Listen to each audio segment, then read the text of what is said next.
জয় হিন্দ, বন্দে মাতরম। আমি Dibyendu Das, ducks India defence academy, দিদা হলদিয়া, পূর্ব মেদিনীপুর থেকে বলছি। আমার সমস্ত ওয়েল উইশার্স, আমার সমস্ত ভিউয়ার্স, আমাদের সমস্ত পেরেন্টস, আপনাদের কাছে একটা গুড নিউজ শেয়ার করতে চাই। আমরা খুব শীঘ্রই আমাদের একটা ব্রাঞ্চ খুলতে যাচ্ছি, যেটার এরিয়া হলো মহেশপুর ধ্রুববাবুর বাজার, যেটা হচ্ছে মহেশপুর হাসপাতাল মোড়, নন্দীগ্রামের খুবই কাছে। যেখানে আমরা বাচ্চাদের থাকা এবং খাওয়া, ছেলে মেয়ে দুজনদের জন্যই আমরা হোস্টেল ফেসিলিটিসের বন্দোবস্ত করছি।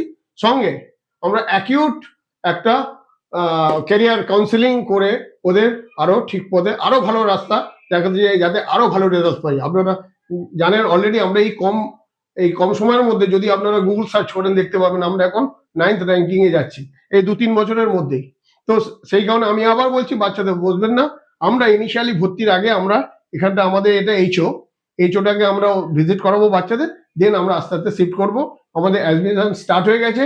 আমার সঙ্গে আছেন আমাদের এইচওডি, একাডেমির এইচওডি সৌমেন স্যার। আমি বলবো সৌমেন স্যার কিছু বলতে স্টুডেন্টদের জন্য। আচ্ছা, সবাইকে ভেরি গুড আফটারনুন। আজকের আমরা যে মহৎ উদ্দেশ্য নিয়ে নন্দীগ্রামে একটা সেন্টারের ব্রাঞ্চ ওপেন করতে যাচ্ছি, সেই উদ্দেশ্যটা যাতে সাফল্যমণ্ডিত হতে পারে, আমরা সবাই আশা করব আপনাদের সহযোগিতা তো থাকবেই। তার পাশাপাশি সব থেকে ভেরি ভাইটাল পার্ট, যেটা এখন সব এক্সামেই প্রথমে রিটিন এক্সাম, তারপরে মাঠ বা ফিজিক্যাল। তো আলটিমেটলি রিটিন এক্সাম কোয়ালিফাই না করলে আমরা চাকরি পেতে পারবো না। তো আমি এই একাডেমির অ্যাজ আ ফ্যাকাল্টি এইভাবে ট্রেনিং করাবো, যাতে করে রিটিন এক্সাম খুব সহজে ক্র্যাক করে চাকরিটা পেতে পারে।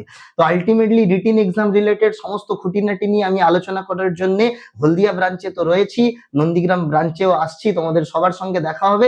তোমরা অবশ্যই আর দেরি না করে, বেশি ওয়েট না করে, লাইফের গুরুত্বপূর্ণ সময়গুলো ওয়েস্ট না করে আমাদের একাডেমির সঙ্গে যোগাযোগ করো। যোগাযোগ নাম্বার নিচে স্ক্রিনে দেয়া থাকবে, তোমরা স্যারের সঙ্গে যোগাযোগ করবে, দিয়ে অ্যাডমিশন নিয়ে নাও খুব তাড়াতাড়ি। তোমাদের সঙ্গে খুব তাড়াতাড়ি নন্দীগ্রামে দেখা হবে। আর যারা পেরেন্টস রয়েছেন, যারা আমার সিনিয়র পার্সোনালিটি রয়েছেন, আপনাদের উদ্দেশ্যে একটাই কথা বলবো, দেখুন আজকের চাকরির এই হাহাকারের সোসাইটিতে আমরা যদি কিছু ইনিশিয়েটিভ নিয়ে একটা ছেলেকে ভারত মায়ের সেবা করার উদ্দেশ্যে পাঠাতে পারি, এর থেকে বড় পাওনা আর আমার আপনার থেকে কিছু হতে পারে না।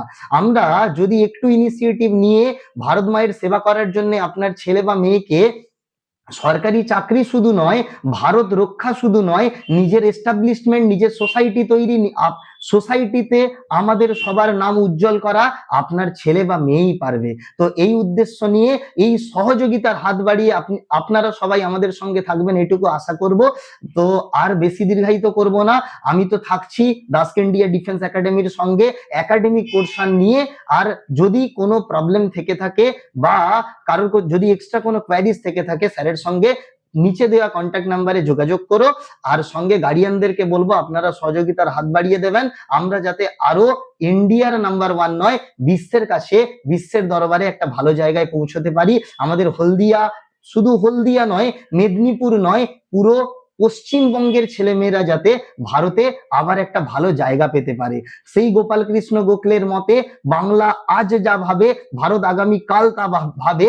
এই ঘটনাটা যেন আবার পুনরাবৃত্তি ঘটে, এইটুকু আশা রেখে, সবার কাছে এইটুকু সহযোগিতা রেখে আমার এই ক্ষুদ্র বক্তব্য শেষ করলাম। Thank you Soumen. আমি আবার বলছি, আমাদের মেন মোটো হচ্ছে nation first, we build for the soldiers.